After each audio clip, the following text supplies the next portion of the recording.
Got a Whirligig here and I want to walk through some of the parts and how I put this together. What you see here is a view of most of the parts.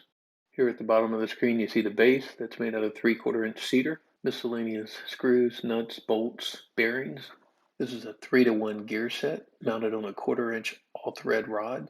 The Mountaineer man is made out of cedar with 6mm bearings in the shoulders and hips. Letters are made out of plexiglass. The camshaft lobes are made out of cedar and mounted on a 1/4 inch all-thread rod. These cedar blocks are counterbored to hold the bearings. This is the tail and the blocks that hold the letters. The prop is made of cedar and the blades are mounted on a 50-degree pitch. This time lapse shows the assembly. I started with the bearing blocks in the front and just worked towards the back end to get all the bearings lined up. I had to trim and adjust many of the parts after painting in order to get the gears to mesh freely. Here I'm installing the crank that will mount to the Mountaineer's hand. I attach the Mountaineer to the bottom step with a single screw to allow for rotational adjustment.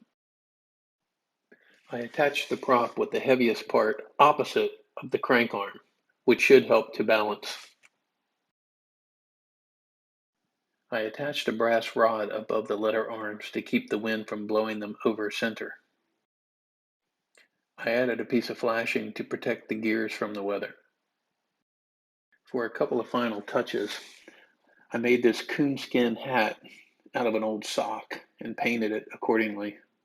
And then I also added this G-swirl to the front of the prop, also found on many jet engines. Whirligigs. Yeah, we do that too.